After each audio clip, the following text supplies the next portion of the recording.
ఇది ఆ అమ్మాయి చనిపోవడం కాదు. ఇవాళ ప్రభుత్వమే, కూటమి ప్రభుత్వమే ఆ అమ్మాయిని హత్య చేసింది. కూటమి ప్రభుత్వం మాటల వల్లనే ఇవాళ అమ్మాయి చనిపోవడం జరిగింది. కాబట్టి ఇది కూటమి ప్రభుత్వ హత్యగా పరిగణించాలి. కాబట్టి ఇవాళ ఇప్పటికీ కూడా ఈ రోజునే చూసాం, అటెండెన్స్ లో కూడా ఈ పేర్లు లేకుండా చేయాలని మొదలైంది. నేను మొదట్లోనే చెప్పాను మీటింగ్ లో, 6 నెలల తర్వాత నుంచి మీ పైన అనేక రకాల కుట్రలు జరుగుతాయి, ముందుగానే మేల్కోవాలి. ఇప్పటికీ కూడా చాలా మందిలో వాలంటీర్స్ లో చైతన్యం రాలేదు. నిన్న వచ్చినంత మంది కూడా ఇవాళ లేరు. ప్రతి రోగి ఇంటి తలుపు తట్టారు. మీకు కరోనాలు వచ్చినా కూడా ప్రభుత్వం ఆదుకోకపోయినా మీరు వెళ్లారు. అటువంటి ఉద్యోగం ఈవేళ ప్రభుత్వం ఇవ్వడానికి సంకోచిస్తుంది, ఆలోచన చేస్తుంది. మీరు అడగకపోతే లాక్కోవాలని చూస్తుంది. చాప కింద నీరులాగా ఆలోచన చేస్తుంది. నేను మొదట చెప్పాను, 6 మాసాల తర్వాత ప్రభుత్వం తాలూకు విధానం మారుతుంది. చాప కింద నీరులా ప్రవహిస్తుంది. ఆ పని ప్రమాదాన్ని అడ్డుకోవాలంటే మన సంఖ్యాబలాన్ని నిరూపించుకోవాలి. మనం పోరాటం చేస్తాం. మనం ఎవరికి అన్యాయం చేయలేదు.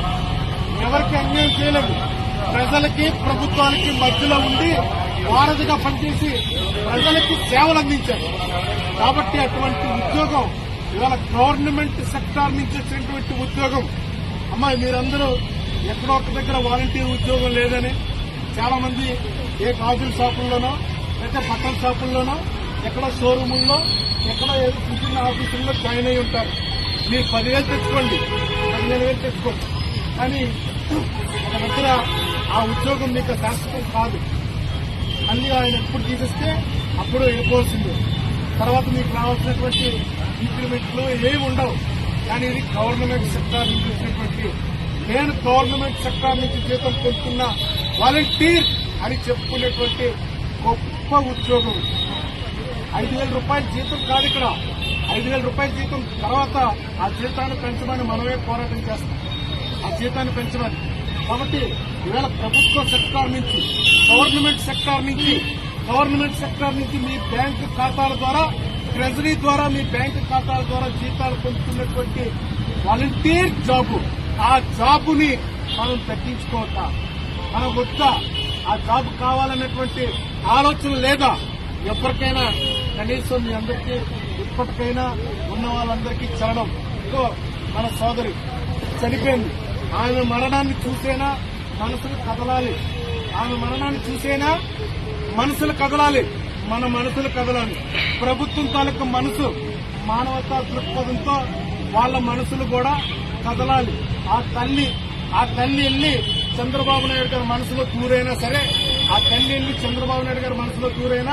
నా అక్క చెల్లెళ్ళు రాష్ట్ర వ్యాప్తంగా, నా అన్నదమ్ములు రాష్ట్ర వ్యాప్తంగా 2,65,000 మంది ఉన్నారు. వాళ్ళందరికీ ఉద్యోగాలు ఇవ్వయ్యా అని చంద్రబాబు నాయుడు గారి మనసులో దూరాలని ఇవాళ తల్లికి మనందరూ వేడుకొని ప్రణమిల్లుదాం. ఆ తల్లి మరణాన్ని మనందరం కూడా తీసుకొని రేపు పొద్దున్న మళ్లీ రేపటి నుంచి జరగబోయేటువంటి కార్యక్రమాలను నేను చూపిస్తాను. ఇంతకన్నా జనం సంఖ్యాబలం కల్పిస్తాం. మీ క్లస్టర్స్ లో ఉన్నటువంటి ప్రజలందరికీ నా వాలంటీర్ నాకు కావాలి. నా వాలంటీర్ తెల్లవారి 5వ గంటకి నా ఇంటికి దర్శనం